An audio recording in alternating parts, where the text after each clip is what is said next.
ဘာကြောင့်အပေါ်မှာအညွန့်တွေလိုက်မလိုက်တာလဲဆိုရင်ဒီမှာကျွန်တော်တို့မြေကြီးထဲမှာရေဝတ်ပြီးတဲ့နောက်ပိုင်းအောက်ဆီဂျင်ပြတ်သွားတယ်ပေါ့နော်အောက်ဆီဂျင်ပြတ်တဲ့အခါမှာကျွန်တော်တို့ကဒီမှာမျောစာတွေကျွေးတယ်ဆေးတွေဖြန်းတယ်ဒါပေမဲ့ဘာအနည်းတင်မှ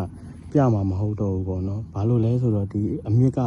အစာချက်မဲ့အမြင့်တွေကိုယ်တိုင်ရဟိုပါသူတို့အစာအာဟာရလည်းကောင်းကောင်းမရတော့ဘူးကောင်းကောင်းမရတဲ့နောက်မှာအားနည်းလာပြီးကျွန်တော်တို့ဒီအပင်ရဲ့ဂိုင်းရနေလာမယ်အညွန့်တွေတက်တဲ့ဥစ္စာတွေကိုလည်းရက်တန့်ပစ်သွားတာပဲဖြစ်ပါတယ်ဆိုတော့ဒီဆိုင်ကင်းကိုကျွန်တော်တို့ဒီတောင်သူကခေါ်ပြလို့ကျွန်တော်တို့အကြံပေးပြတဲ့အခါမှာပထမဆုံးသူကနွေရာသီမှာမြေပြင်မယ်လို့ပြောတယ်ပေါ့နော်ဆိုတော့ကျွန်တော်တို့နွေရာသီကြီးသူ့ကိုမဆောင်ခိုင်းတော့ပါဘူးကျွန်တော်ဒီမှာဒီကြားထဲမြေဖွားမယ်ပေါင်းရှင်းမယ်ပြီးလို့ရှိရင်ကျွန်တော်တို့ဒီမှာမြေပြင်ပေးမှာပဲဖြစ်ပါတယ်ပြန်ပေးပြီးလို့ရှိရင်ကျွန်တော်တို့ဆုပ်ဖွားကိုအပင်ခြေကိုလည်းထိုးမယ်အရွက်တွေကိုလည်းကျွန်တော်တို့ရွှဲအောင်ဖျန်းပါမယ်ပြီးလို့ရှိရင်နောက်3ရက်လောက်နေတော့မှ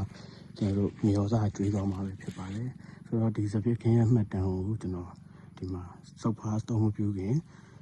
မှတ်တမ်းယူရပဲဖြစ်ပါတယ်ခင်ဗျာပြောင်းလဲလာတဲ့မှတ်တမ်းတွေကိုလည်းကျွန်တော်ပြန်လည်တင်ဆက်ပေးသွားပါမယ်ဗျ